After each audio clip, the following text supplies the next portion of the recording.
Beleza. Olá, esse é o podcast do CAEC. Estamos de volta com esse projeto tão grandioso que já foi feito pela gente e esperamos voltar com tanta qualidade quanto tínhamos antes, ou até mesmo melhor. Segue todas as nossas redes sociais que estão aí embaixo na nossa descrição, que a gente fica muito feliz. E também a gente hoje vai falar sobre um tema super legal. E hoje aqui comigo, como vocês podem ver, temos a Ana e o Matheus, que fazem parte aqui do CAEC. Inclusive a Ana está com a camiseta do CAEC. Nós dois não estamos... Exatamente, nós dois estamos sem aqui, a gente é a vergonha da profissão, Matheus. Mas é a vida, mano. Tem Mas que e aí, ir tudo bem, bem? né? É verdade. Tudo bem com vocês dois? Tudo tranquilo? Tudo ótimo, Naka, e contigo? Um pouco nervosa, mas vamos que vamos. Vamos lá, agora as nossas edições do podcast provavelmente vão ser gravadas, vão aparecer... gravados já eram, né? Mas provavelmente vão ser gravados com tela. Vamos ver como é que vai ser esse resultado. A gente está com uma ótima expectativa sobre isso. Nosso participante mais que especial aqui com a gente hoje é o Evandro. Eu já conheço o Evandro. A gente tem uma boa amizade aqui, né? A gente já se falou um pouco, Evandro. Com certeza. Ele já participou dos nossos talks, do talk de perícia criminal, inclusive, né? Que foi muito bom, a gente gostou bastante, tanto que a gente está trazendo ele aqui de novo. Para quem não sabe, o Evandro ele é bacharel em Química Tecnológica, lá na UFMS, e também é mestre em Química Orgânica. Evandro, como que você está? Tudo bem com você? Tudo ótimo. Agradeço o convite para poder falar um pouquinho sobre a minha profissão, né, que com a nossa formação, né, que eu também sou formado em Química e vocês aí, Química ou Engenharia Química, e falar da minha profissão, um pouquinho dessa profissão que hoje está fazendo aí. As pessoas estão conseguindo entender um pouquinho melhor, né, essa profissão e a função dela na vida da sociedade. Muito bom, ótimo, perfeito, concordo plenamente. Inclusive é uma área que eu acho muito legal. Eu nem falei a área aqui, né? Mas para quem não sabe, ou como a gente já pode imaginar, o talk hoje é sobre essa área incrível chamada perícia criminal. Por isso que eu não falei qual área que era, porque eu achei que você estava fazendo um suspense. Ele fez suspense junto com a gente, olha lá. Perfeito, mano. É isso aí. Mas vamos lá, então. Bom, Evandro, eu já perguntei como que você tá, espero que você esteja bem. Eu tô seguindo o roteiro aqui, gente, mas é só pra gente não se perder. Às vezes eu me perco nas frases aqui, mas vai dar tudo certo. Vamos lá. Conta um pouco pra gente como que foi a sua trajetória até chegar nessa área. Você saiu de Química, né, do bacharel em Química, e foi para essa área, que tem ligação, mas como foi que você conheceu? Conta um pouquinho sua área lá dentro também, beleza? Certo. Logo no segundo ano da faculdade, eu já era vice-presidente do centro acadêmico, e aí nós montamos uma semana de Química lá. A Ana já... É verdade. Já fica aí a dica, ó, façam parte do centro acadêmico. Do centro acadêmico. E aí, nessas reuniões, né, vamos fazer uma semana de Química, que aqui a gente realizava no finalzinho do mês de setembro, e nessas reuniões, uma das áreas que na época chamou a atenção de muita gente foi de Química Forense. E aí nós convidamos um professor da Universidade Federal do Rio Grande do Sul para que ele pudesse dar um mini curso para nós de Química Forense. Eu não tinha noção do que seria Química Forense, né? E eu lembro até hoje que o tema da nossa semana de Química foi as interfaces da Química. Então nós chamamos profissionais de várias áreas para que ele pudesse falar para nós onde o químico poderia atuar. Porque assim, dentro da universidade a gente tem uma noção, indústria, tal, não sei o quê, mas e o além, né? Trabalhar fora da pesquisa, fora da indústria, onde que a gente poderia atuar. E uma das áreas que mais me chamou a atenção foi essa da Química Forense, e desde esse minicurso eu já tive a certeza, eu quero ser perito criminal. Então foi nesse momento que eu tomei a minha decisão de que eu queria fazer a faculdade e gostaria muito de ir para essa área. Só que a gente sabe, é concurso público, a concorrência é grande, né? Então, assim, toda essa... E claro, né, a minha ideia inicial era ser perito criminal da Polícia Federal, lógico. Né? Mas aí os concursos são muito mais espaçados, né, do que o da Polícia Civil. Então demora muito para acontecer. E na época eu fiz faltaram 12 pessoas para me chamar, então assim, fiquei muito próximo. Aí logo em seguida eu já fiz o concurso da perícia criminal aqui do estado de Mato Grosso do Sul e consegui passar. Então foi paixão à primeira vista, hein? Desde que viu, já... Eu queria dizer que Mato Grosso do Sul, eu falei isso no Talk, vou falar de novo, Mato Grosso do Sul é onde eu nasci, no Estadão. E só falar para vocês também, eu conheci essa área exatamente igualzinho você, eu não sabia disso não, Evandro. Foi numa semana, é o simpósio, na UEM, né? É o simpósio de engenharia química, eu participei de um mini curso de perícia criminal e foi onde eu conheci, gostei muito mesmo da área. Eu achei bem legal, não sabia, foi bem parecido. Bem parecido mesmo. Uhum. Mas e aí, como que foi, tipo assim, como que foi a das... Oi? Você citou os concursos, você tem como falar um pouco mais sobre isso? Como que estuda para os concursos, para quem está interessado? Assim, a principal coisa que você tem que ficar de olho são os editais anteriores, né? Porque assim, vamos pegar Mato Grosso do Sul. Quando eu fiz a prova, para mim, a prova que caiu, para mim caiu Química, Português e Informática, só. Então, assim, a prova foi muito voltada para essa área. Só que antes de fazer a prova do Mato Grosso do Sul, eu estava inscrito para uma prova de perito criminal no Tocantins.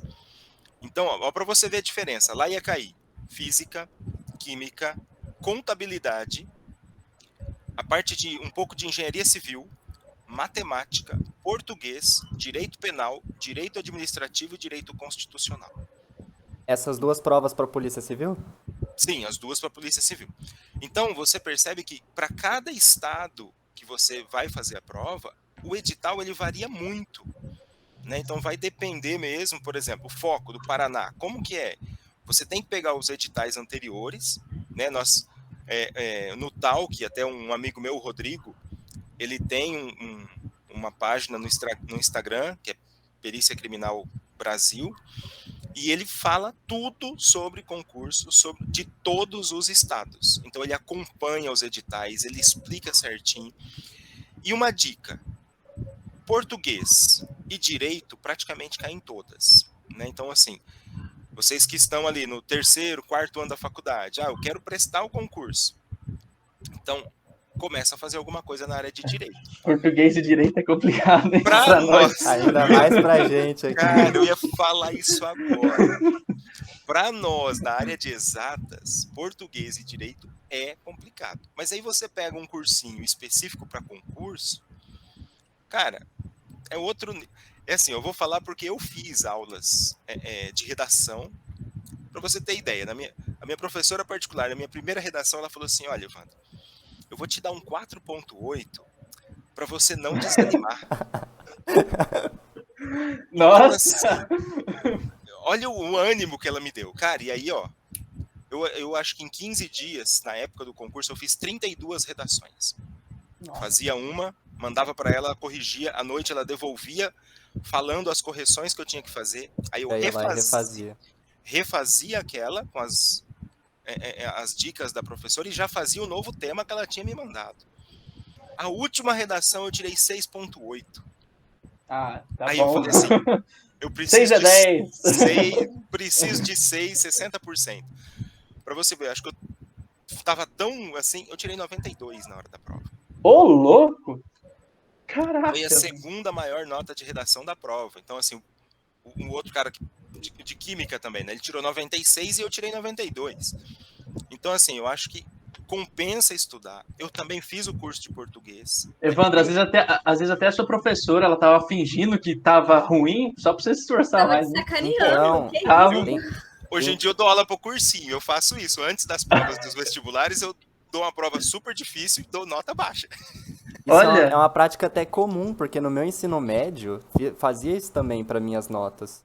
Eu lembro que, às vezes, eu vou contar isso aqui, às vezes a gente copiava o texto um do outro, fazia igualzinho, só entregava em dia diferente, e o professor ia lá e dava tipo uma nota totalmente diferente de um para outro. Totalmente diferente. Estratégia, porque assim, vamos supor, você está longe do vestibular. No caso aí, vocês estão longe do concurso. Aí, começa a estudar, começa a gabaritar os simulados, começa a tirar 100 em redação. Você aí você começa a varzear, né? A gente fala. Você começa a descansar. E você fala assim, não, tô tranquilo, a hora que chegar a prova eu passo. Né? E aí você não... Então essa meio que foi a estratégia. Aí eu consegui passar. Quando eu fiz, tinha 2 vagas para Campo Grande e 2 vagas para Ponta Porã. Eu fiz específico para Campo Grande, passei em primeiro lugar. E, assim, como Química era peso 3, e eu gabaritei Química, então isso fez com que, sabe assim... Aí ficou fácil, né? Ficou. Aí, assim, eu passei, foi muito na frente. Então, assim, qualquer questão que você erra, peso 3, né? E como eu gabaritei, então, assim, logo, só de Química eu tinha tirado 90 pontos. Aí depois conseguiu 92 aí. Agora, o concurso daqui, ele é composto de 8 fases.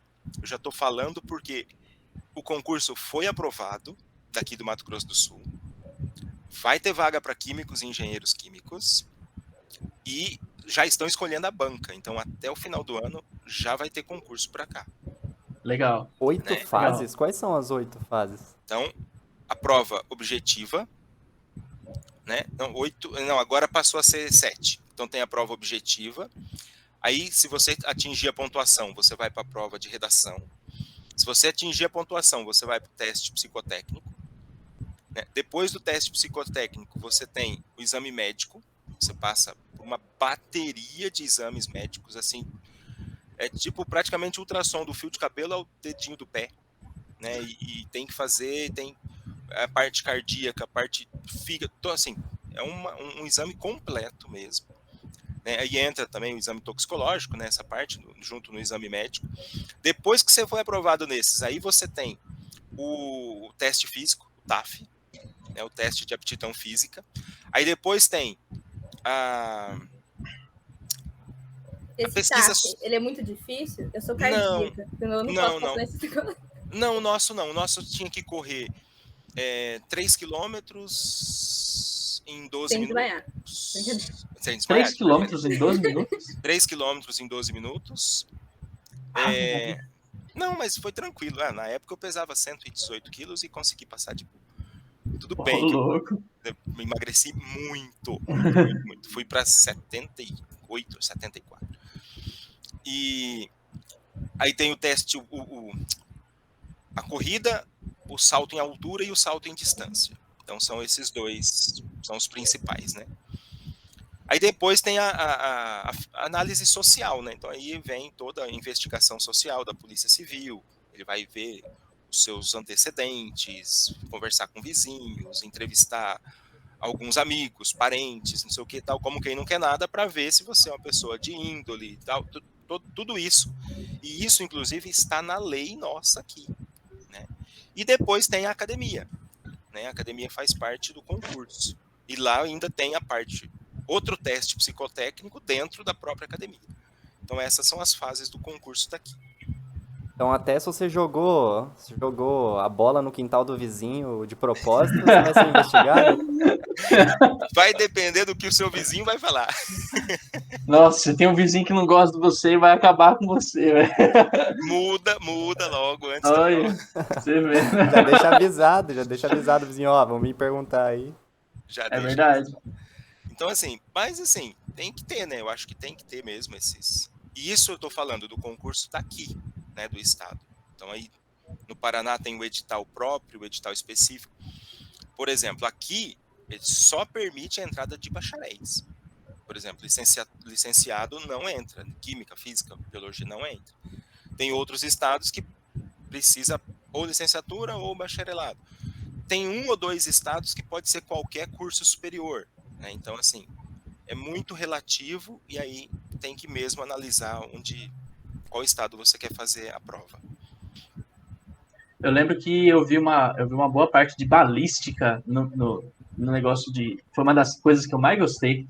Então, e falando nisso, na verdade, acabei de me lembrar, eu lembro que no nosso talk você falou que trabalhava na área de laboratório, né? Sim, eu trabalho dentro do laboratório de Química e Toxicologia aqui da perícia, né? E a gente trabalha, assim, como nós estamos no Mato Grosso do Sul, rota do tráfico de drogas, então, assim, fronteira aí, né? Fronteira. A fronteira aí é facinho de passar. Não, e a gente tem 2 fronteiras, né? Com a Bolívia e com o Paraguai. Então, assim, do Paraguai entra a maconha e da Bolívia entra a cocaína. Então, assim, a gente tem... Então, assim, se você tem uma análise de 2019, foram apreendidas 389 mil toneladas. 389 toneladas de maconha, de drogas em geral. E ano passado foram 792 toneladas. Dobrou praticamente. Né? Então, assim, com essas operações que estão tendo agora na fronteira, então tá pegando muita droga, apreendendo muito. E vem tudo pro laboratório daqui, né? Pra gente fazer análise. Então, aí, tipo, já que tem do laboratório, que outras partes que tem, assim? Olha, assim, a perícia, ela divide nas perícias externas e as internas. Né? Então, assim, as perícias externas. Quando tem um furto, tem um assassinato, tem um acidente de trânsito com morte, um incêndio, um crime ambiental, né, alguma coisa assim. Então, o perito ele vai até o local. Esse é o perito da externa. Ele trabalha no sistema de plantão, ele vai até o local, ele faz a análise da cena do crime, ele coleta os vestígios, e esses vestígios são trazidos para as perícias de interna. Então, na interna, você tem documentoscopia, né? Muitas vezes o cara está com uma identidade falsa, uma habilitação falsa, ou algum documento, um cheque com assinatura rasurada, alguma coisa. Então, o pessoal da documentoscopia e grafotécnico trabalha nessa área. Aí, por exemplo, o cara tem um celular. Aí vai para a equipe de computação forense. Então, assim, ou pega o laptop, pega o celular, o computador, para tentar ver se esse cara estava cometendo algum crime pela internet, ou se ele estava se comunicando com outros para formar, tipo, para você conseguir enquadrar numa formação de quadrilha, né? Tem a parte de pedofilia também, que você pode, com essa análise de computadores, né? E é engraçado que as pessoas baixam as fotos, depois apagam e falam assim, apaguei nada, né? Fica tudo salvo ali. A gente consegue... Tá tudo salvo ali em alguma maneira. E assim, quando você pega um arquivo corrompido, nosso computador não abre, mas o computador da perícia ele abre. Mesmo que for uma foto faltando um pedacinho, mas ele consegue abrir a foto faltando um pixel que tem ali. Né? Os nossos computadores de casa não dá conta de fazer isso. Né? E os nossos aqui, ele tem essas condições. Aí tem a balística, né, que você citou. Então, assim, análise para saber... Nossa, a balística era legal, cara. Não, muito massa. Porque balística interna e externa, acho que se chamava, né? Um fora da arma, um dentro da arma. Acho que era interna e externa, não sei se era esse o nome. Porque você faz a análise na arma para ver se ela tem a capacidade de disparar o projétil e ainda faz a análise no projétil para saber se as trajetórias saiu daquela arma, e ainda tem a trajetória dela, né? Porque aí usa, tipo, a física usada nisso aí é muito grande. Aí tem a parte de acidente de trânsito, tem a parte de ambiental, tem áudio e vídeo, né, que é a parte de degravações para reconhecimento de voz, reconhecimento facial, você reconhecer uma pessoa, assim, às vezes a gente tem várias câmeras de segurança, então é o pessoal de áudio e vídeo que consegue, olha, ele passou aqui, passou aqui, passou aqui, passou aqui. Né, então, assim, e tem o laboratório de química, o laboratório de física, que trabalha com MEV, junto com química, tem o laboratório de DNA, biologia, bioquímica. Então, são várias áreas. Legal. Você citou as áreas, uma coisa que eu queria saber é aquela questão do profiling, não sei se você sabe qual que é. Que geralmente a pessoa, tipo, a pessoa comete um assassinato, ela tem um certo... Ela é enquadrada em um certo tipo de pessoa, um certo tipo de comportamento, e aí tem uma pessoa que vai e geralmente faz uma lista de possíveis pessoas a partir disso, do comportamento de um assassinato, por exemplo. Eu acho que aí é voltado mais numa área chamada ou é psiquiatria ou psicologia forense. Isso. É que tem vários filmes e várias coisas que a pessoa comete um crime e aí geralmente a pessoa vai lá e enquadra uma série de pessoas numa lista com relação às atitudes que ela tomou na hora de cometer o crime. Isso, é mais voltado mesmo nessa área. Aqui nós não temos. Eu não sabia disso aí, não. Não, é legal essa área. Não, essa área é fantástica, porque você consegue. Você pega o caso da Suzane Richthofen. Ela estava prestes a conseguir a liberdade provisória, mas aí ela não pôde, porque através do psicólogo forense, ele conseguiu detectar que todas as atitudes dela dentro da penitenciária eram falsas. Ela não estava sendo sincera, ela estava tendo um bom comportamento apenas para conseguir a liberdade provisória. Né, para ir por semiaberto. Fazia cada coisa, tipo, ela começava a se vestir mais garotinha para fingir ser mais inocente. É desse jeito. Então, assim, e aí na psicologia forense que eles conseguiram descobrir isso, né? Então, assim, se fosse pela legislação, como deu o prazo, ela estaria em liberdade, vamos dizer assim, né? Condicional. Mas eles mantiveram ela presa por causa de um laudo da psicologia forense. Então, assim, tudo isso, cara, o que acontece na hora do crime, eles conseguem ter uma visão, até o sentimento do cara, né? Então... Interessante. Falando desse negócio de filme, assim, queria saber se trabalhando no laboratório é tipo real CSI. É tipo, você vai lá e fica mexendo nos negócios, assim, 1000 tecnologias. Eu queria dizer que eu lembro do que você falou no nosso talk sobre, acho que era Luminol. Eu achei muito legal isso aí. Eu achei bem CSI quando ele contou. Então, mas a nossa profissão é bem CSI mesmo, né? Assim, hoje nós temos equipamentos de última geração, igual nós temos cromatógrafo gasoso, cromatógrafo líquido. Coisas de engenharia química. Inclusive, eu estava fazendo um relatório sobre isso hoje. Então, e aí nós temos vários equipamentos, tem infravermelho, né? Aí os detectores tem o espectro de massas, tem tipo o nosso HPLC lá, o cromatógrafo líquido, ele tem um ion trap que é massa elevada a N. Então eu posso pegar uma molécula e quebrando até ela... Nossa, que sonho, tudo que eu queria. É um sonho. Então, assim, ele trabalha com o limite de detecção dele é em torno de PPT. Então, assim... parte por trilhão? Parte por trilhão. Então, assim, a gente tem essa tecnologia, né? A gente consegue detectar muitas coisas.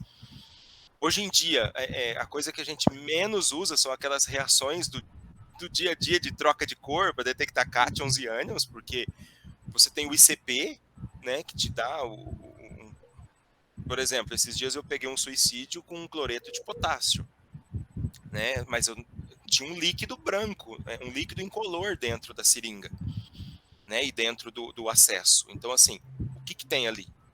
Coloquei no cromatógrafo, não deu nada. Falei, bom, vamos para a parte de sais.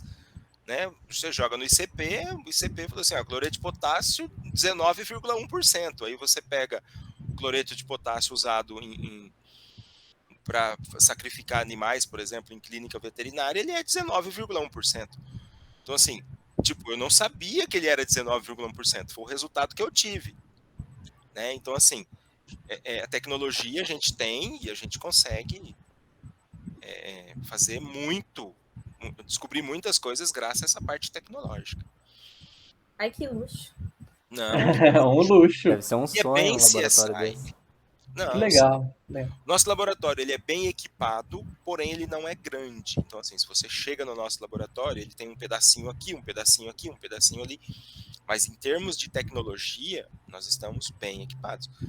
Tem algumas perícias que tem o KITOF para identificação de moléculas. São aqueles, não sei se vocês já ouviram falar. Não conheço. Não conheço também. Cara, ele detecta a massa exata da molécula pelo tempo de voo. Tipo, o tempo de voo. Ele tem um tubo enorme e aí a molécula ela é jogada e ela sobe, desce, quanto tempo ela levou para subir e cair. Isso você pega uma massa exata com 5, 6 casas depois da vírgula. Então, assim... Lembrando que é de uma molécula. Isso mesmo. Coisas tipo atômicas mesmo. Não, tecnologia tem. Né? Não, pra ser sincero, às vezes eu acho que, tipo, com as coisas que eu tenho no dia a dia, eu acho que não... eu imaginava que não fosse possível. Nossa, tô gaguejando. Eu imaginava que não fosse possível. Tipo, medir uma coisa pequenininha assim, entendeu? Tão emocionado que até gaguejei. Eu fiquei tipo, nossa. Não, então assim, Caramba. a gente se sente mesmo CSI, né? Principalmente em laboratório, a gente consegue detectar muitas coisas, claro. Muitas coisas que tem no CSI nós não temos no Brasil. Por quê? É uma questão de legislação, inclusive. Por exemplo, se você pegar a parte de identificação de digitais, eu não posso ir lá no local de crime, coletar uma digital e pesquisar num banco de dados onde você forneceu a sua digital para fazer RG. Meio errado isso, aliás, Mas por que não pode? Porque na nossa legislação você não é obrigado a fornecer provas contra você mesmo. E quando você foi fazer o RG, você foi fazer o RG para um documento civil. E eu estou fazendo uma investigação criminal. Então eu não posso fazer essa comparação. Em caso de assassinato, coisa não pode. Só se o cara for suspeito. Caso ele não seja suspeito, não pode. Por exemplo, furtos, né? O cara entra lá na casa, deixa um monte de digital no vidro, deixa um monte de digital na maçaneta, nas mesas, tal, não sei o que. Você vai lá, pega a digital, coloca, nós temos o banco de dados, coloca no banco de dados e procura. Mas você procura apenas nas digitais de pessoas que já foram presas. Que é o banco de dados criminal. Se esse cara nunca foi preso, vai estar lá. Não vai estar lá. Também nem pode ter acesso. Tá lá. Olha, essa digital aqui, né, o dono dessa digital foi o responsável por aquele furto. Um dia, se ele for pego, aí ele vai ser incriminado pelos dois. Nossa, mas então, tipo... Então, só vai ser considerado depois que ele entrar no banco de dados do criminal. Só que isso demora muito. Aí nossa, isso é meio injusto, né? Porque aí vem essa sensação de impunidade, de que a justiça não funciona, né? Tem essa sensação. E isso agora está acontecendo no Brasil com o DNA também. Então, assim, os presos que foram condenados por por crimes hediondos, né? Alguns crimes específicos, latrocínio, homicídio, estupro, né? Os crimes sexuais, o juiz manda... Você vai lá na penitenciária, coleta o DNA desse preso e coloca num banco de dados. Então, muitos presos, na hora que jogou o DNA no banco de dados, na hora o DNA já ligou ele a outro crime que ele cometeu. E aí já aumenta aumenta a pena dele. E muitas vezes esse crime foi cometido em outro estado. Então, assim, a gente tem alguns casos que o cara roubou... Se eu não me engano, foi os Correios, em Curitiba, a máscara do Hulk. Aí ele pegou e jogou a máscara do Hulk fora. Como são os Correios, quem investiga o crime é a Polícia Federal foi lá, pegou a máscara, coletou o DNA e pôs no banco de dados. Aí teve um roubo no Banco do Brasil, aqui no estado do Mato Grosso do Sul, não lembro a cidade. Ele usou luva para não deixar digital, aí pegou e jogou a luva fora. Aí o perito foi lá, viu a luva, coletou o DNA e jogou no banco de dados. Eu não sei quem é, mas o mesmo criminoso que fez o assalto no Correio. É o mesmo DNA, então se pegar de um crime já vai pegar dos dois. Isso, então quando esse cara for pego, o DNA dele estiver ali, já sabe, ele vai ser condenado por todos os outros. Mas esse pego que você fala é o quê? É só, tipo, ele flagra? Ele tem que ser preso por algum motivo qualquer, né?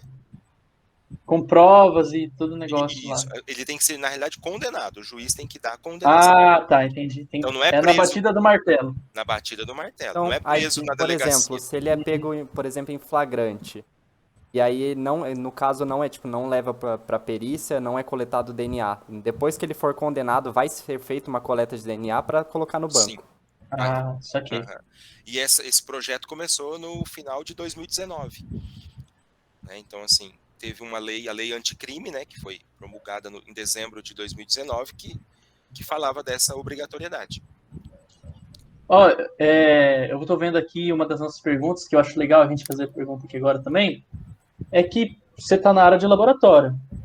E por você, a gente quer saber de você. Por que você não escolheu, tipo, a área de estar lá fora, vendo todas essas digitais que você está falando, procurando tudo isso fora mesmo que acontece, nessa área bem criminalzona mesmo, com tudo então, lá, digamos assim, né? Da outra vez que nós fizemos o talk, estávamos eu e o Rodrigo, né? O Rodrigo, ele é químico também, só que ele optou pela área da externa. Então, ele vai... Eu gosto muito de laboratório.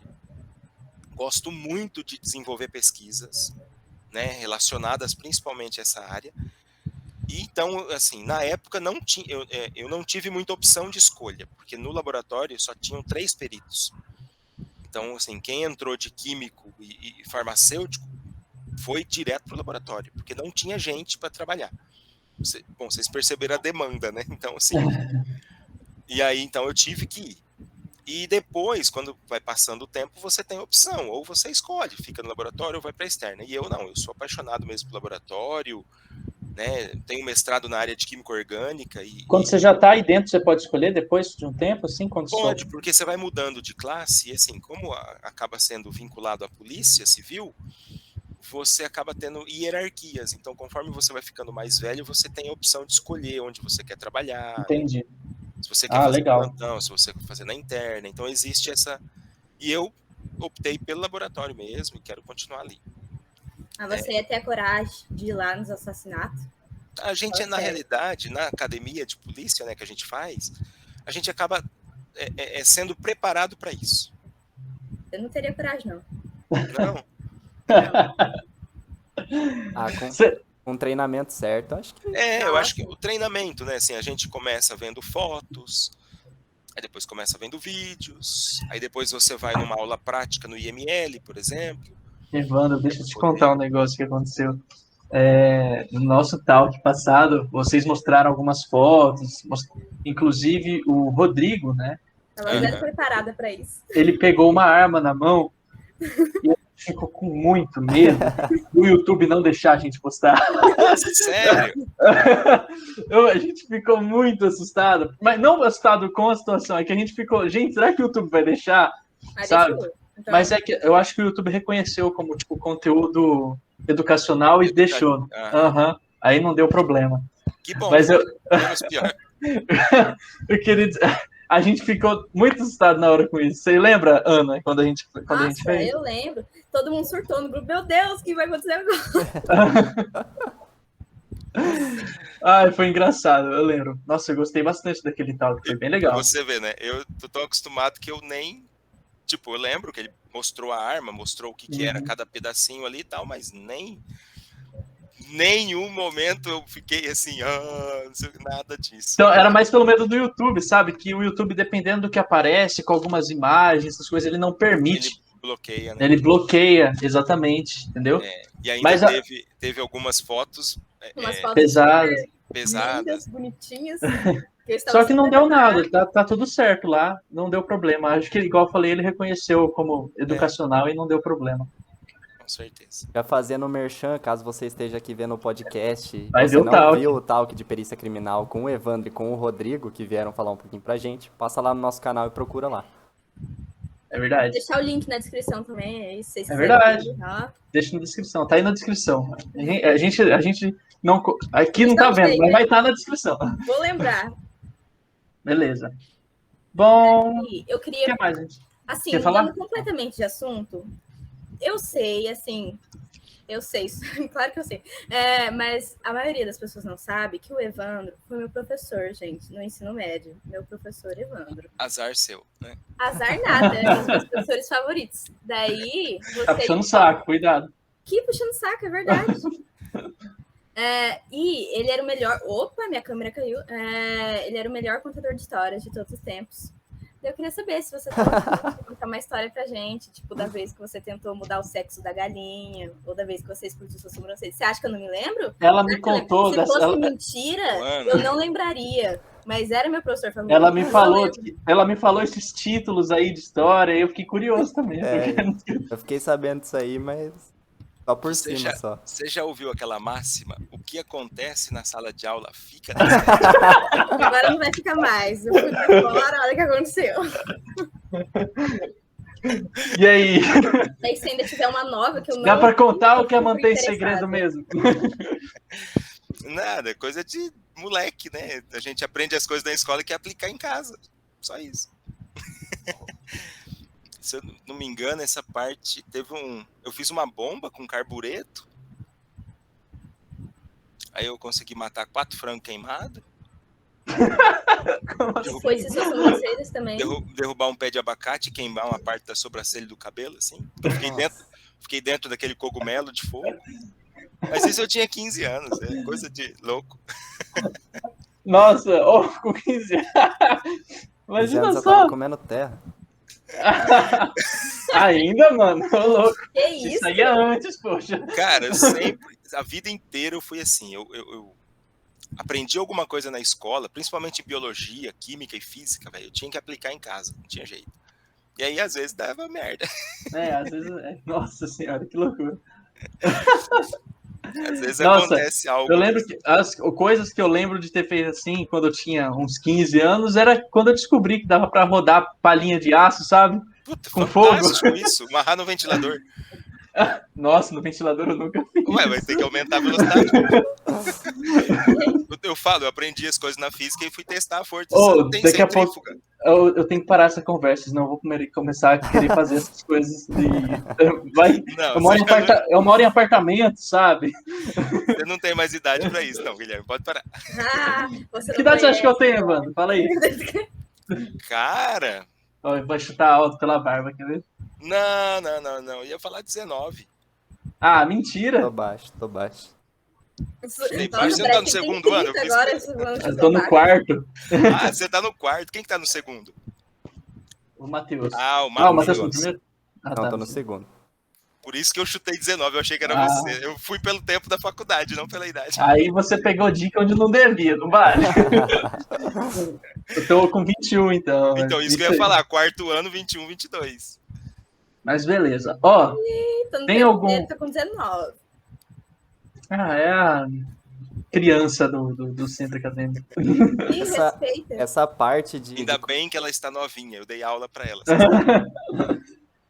Essa parte de colocar as coisas em prática é até triste falar agora na pandemia, né? Ai, nossa. certeza. Dá uma saudade. A gente tá sem laboratório. Nossos laboratórios estão sendo tudo online, né? A gente vê o vídeo de acontecendo a experiência. Ah, tá. E pra você, Evandro, o que mudou na pandemia? Cara, na segurança pública, nada, né? Nada? Não, a segurança pública continuou trabalhando. Assim, aumentou a apreensão de drogas. Mas, assim, o pessoal comenta, né, que esse aumento exorbitante do número de apreensões era pelo seguinte. Antes, assim, não tem efetivo suficiente de policiais nas rodovias, né? Isso a gente sabe. Então, assim, passava 200, 300 carros, ali o cara parava 2, 3, porque não dava tempo. Com a diminuição das viagens, os únicos que estavam na estrada, assim, a maioria eram os traficantes. Então, praticamente todos os carros que eles paravam tinham droga. Principalmente na região ali de Ponta Porã, Corumbá, essa região. E por isso que aumentou muito, né, a apreensão de drogas. Então, assim, o nosso trabalho aqui também praticamente... Otimizou. Otimizou. Para não falar que... Então, assim, tem dias que a gente tem que trabalhar. Quem trabalha no laboratório, o expediente, trabalha 8 horas, mas tem dia que não dá. A gente trabalha 12 horas seguidas para tentar dar conta.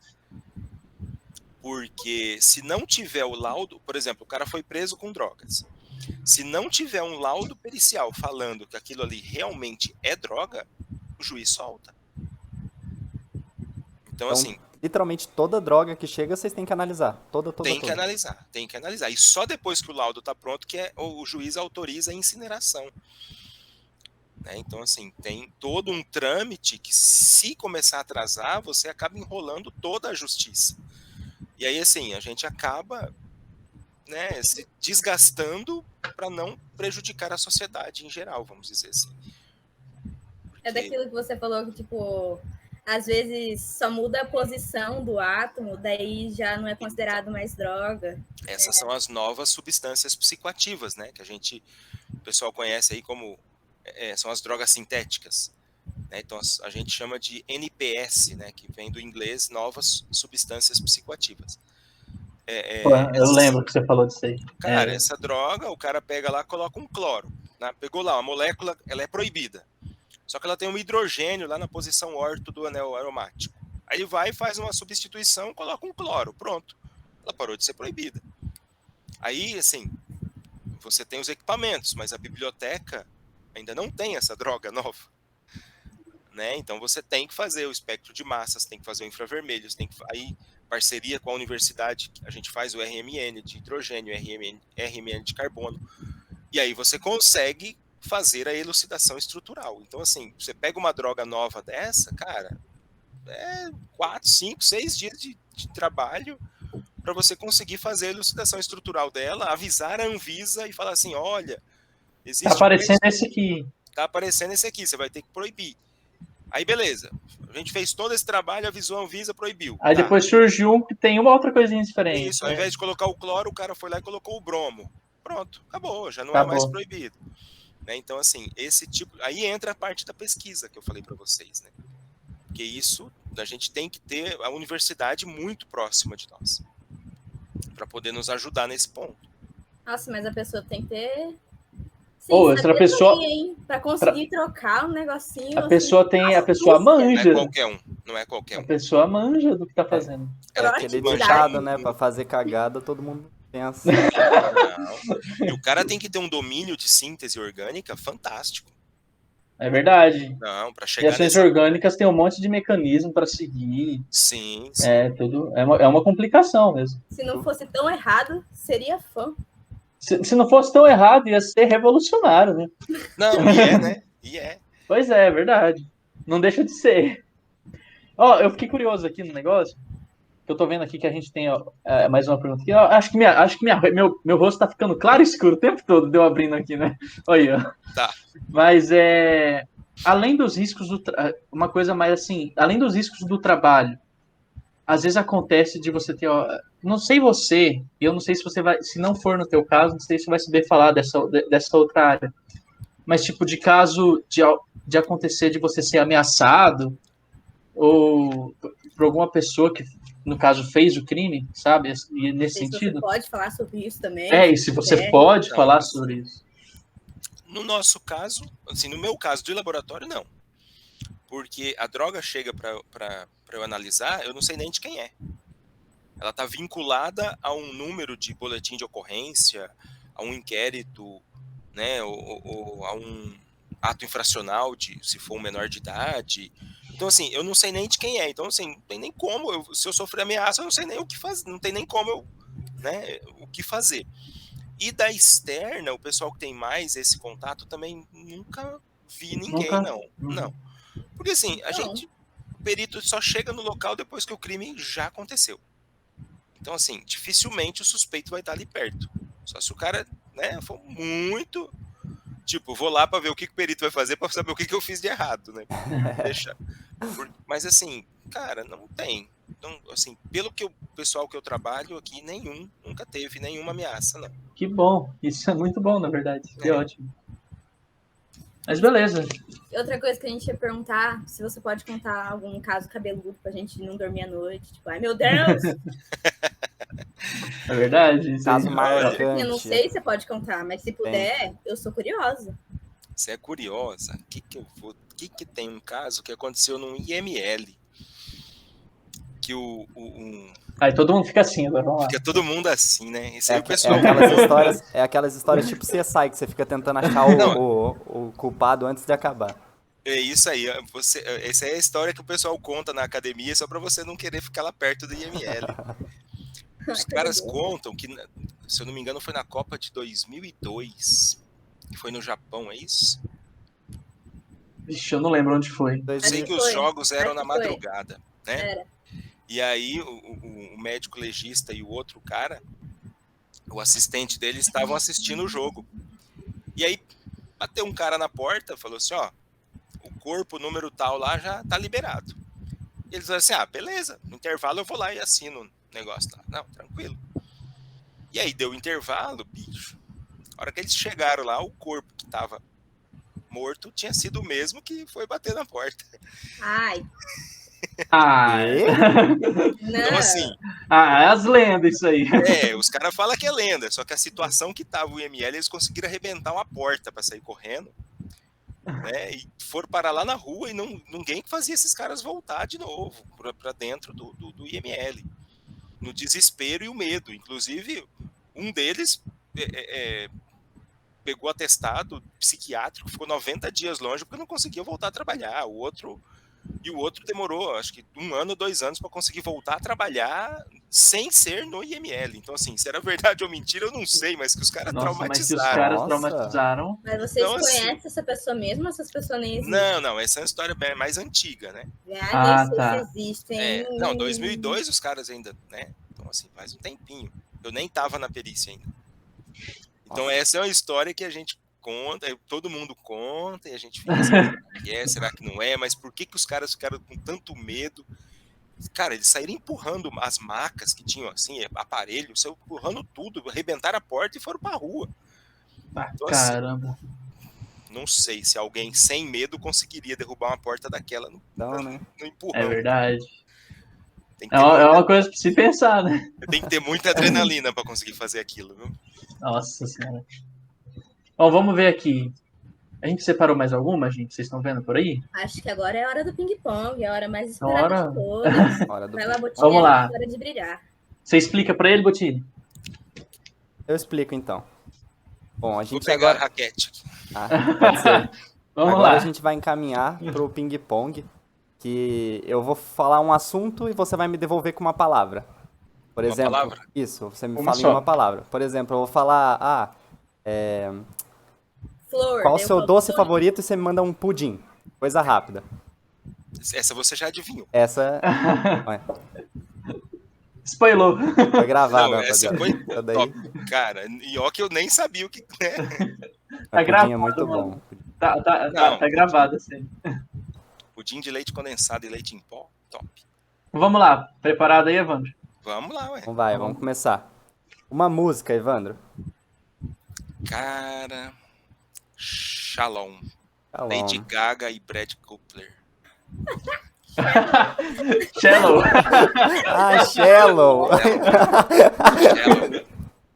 Shallow. Eu gostei. Essa foi boa, essa é boa. Eu vou trocar o nome pra Shalom agora. Não, foi mal. Relaxa. Desculpa. Um livro, Evandro. Eu fiquei pensando, que música que é essa? Um livro. Cara, Fundamentos de Química Forense. Fundamentos. Nossa, olha lá. Uma comida. Churrasco. Um hobby. Assistir filme. Um esporte. Futebol. Bom. Uma série ou um filme. CSI Nova York. Uma viagem. Orlando. E um medo que você tem.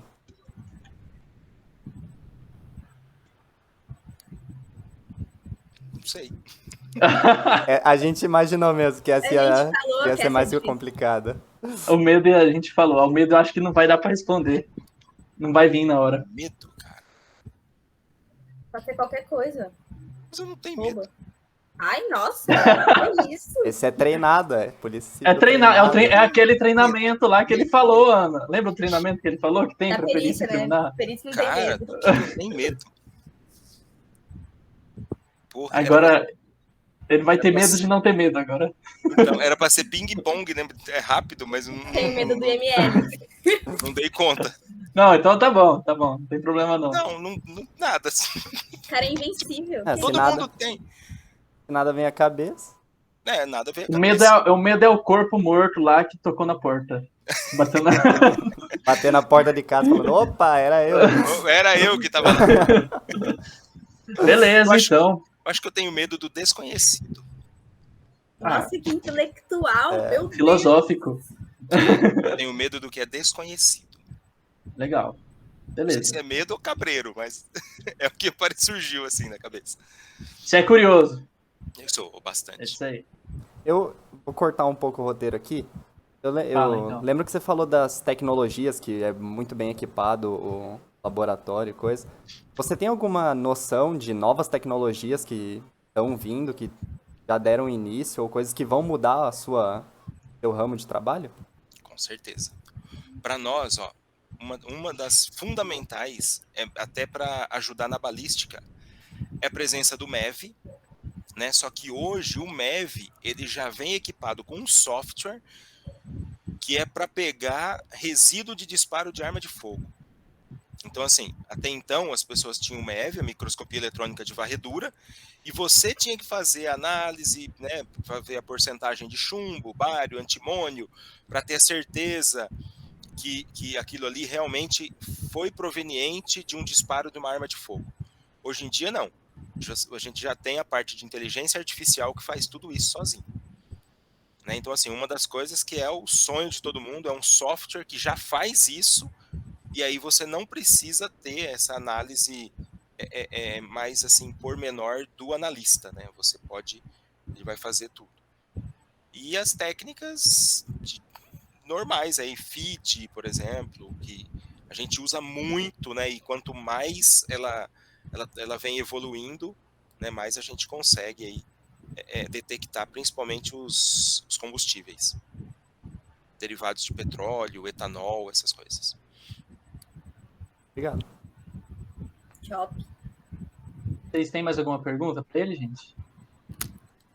Como que é o dia a dia do químico de laboratório forense? Legal. Parece que o Matheus gosta da área.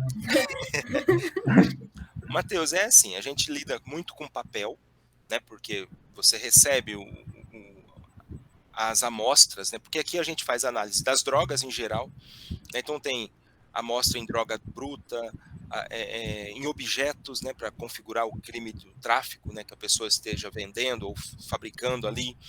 A gente recebe falsificação, uísque falsificado, perfume falsificado, né, muita coisa. Adulteração de combustíveis, explosivos, né? Então, antigamente tinham os roubos de caixa eletrônico que se usava explosivos. A gente recebe pesticidas, a parte de crimes ambientais ou de possíveis suicídios ou tentativa de homicídio, né, com pesticidas. Então, quando a gente recebe, você tem toda a parte burocrática, né, que você vai analisar. Muitas vezes a gente lê o BO para saber o que aconteceu. Porque às vezes você recebe um líquido branco numa garrafa, tipo, o que você vai fazer? Né? Então você vai ler o BO, aí a pessoa, não, foi encontrado em tal lugar, tal. Então, assim, você tem que ter um norte do que você vai analisar. Né? Então, aí sim que você parte para a parte prática mesmo. Então, primeiro você dá uma estudada no material que você recebe e depois você vai para a bancada. Ali você faz a descrição, pesagem, medir volume, essas coisas assim, mais análise física, né? Um exame físico descritivo. Aí você vai para os equipamentos. Algumas metodologias nós já temos específicas, mas outras não. Então, assim, muitas vezes você tem que criar metodologias nos cromatógrafos, líquido, gasoso, no espectro de massas, no infravermelho. Tem que criar metodologias para tentar descobrir o que é. Então, a nossa rotina é basicamente essa, é análise de laboratório e análise instrumental.